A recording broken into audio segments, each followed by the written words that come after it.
And Amrutam Surya sir, I would request you to please join us forward to address the gathering. Or Balata Kaitroda, let's welcome this gentleman on stage.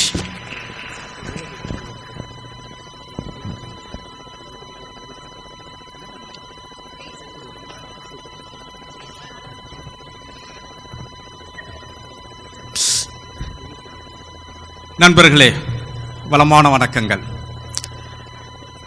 இந்த நிகழ்வுக்கு மேடையில் அமர்ந்திருக்கக்கூடிய அனைத்து ஆண்மைகளுக்கும் பலமான வணக்கங்கள்.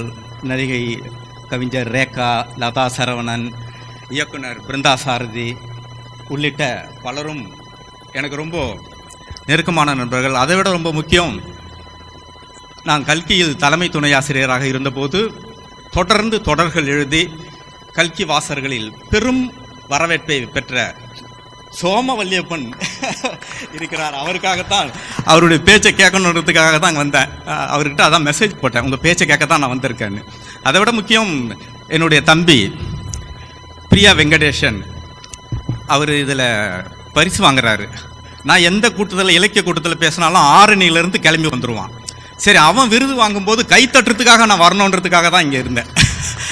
என்னை இங்கே பேச இருக்காங்க. ஒரு 2 நிமிஷம் மட்டும் விஷயத்தை, என்னுடைய கருத்தை சொல்லிட்டு போகிறேன் கூப்பிட்டதுக்காக. நண்பர்களே,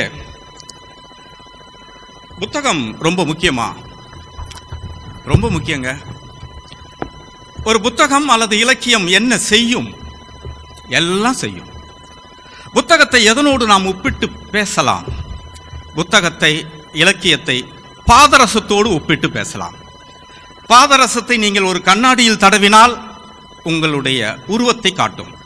பாதரசத்தை ஒரு குப்பியில் அடைத்து வைத்தால் உங்களுடைய வெப்பத்தை அது தீர்மானிக்கும்.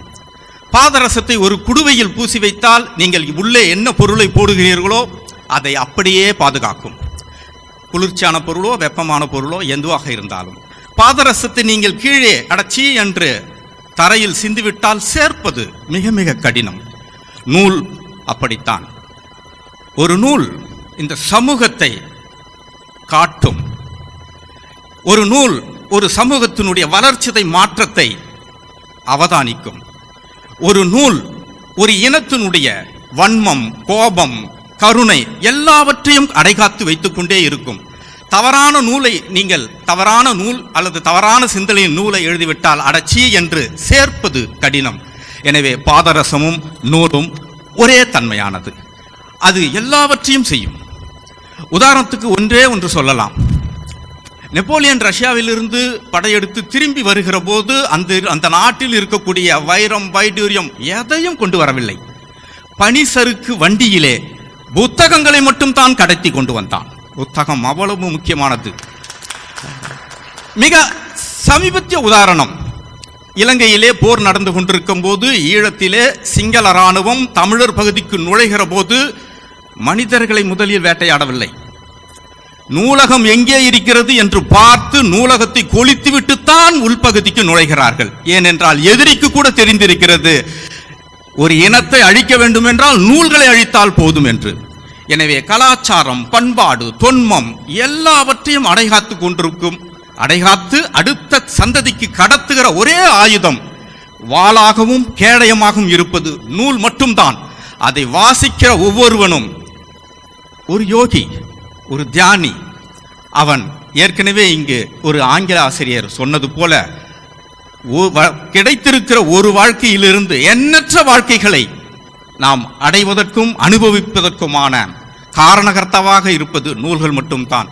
அந்த நூலை வாசிக்க வைத்து அதற்கு பரிசளித்து தொடர்ந்து இந்த இலக்கிய செயல்பாட்டை அடுத்த தலைமுறைக்கு கடத்தி கொண்டே வரும் சிவசங்கர் அவரை எவ்வளவு பாராட்டினாலும் தகும்.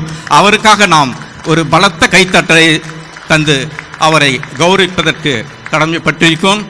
ஒரு கவிஞனாக, எழுத்தாளனாக, பேச்சாளனாக, பத்திரிகையாளனாக உங்களோடு இந்த நிகழ்வில் கலந்து கொண்டதற்கு மிகுந்த நன்றி.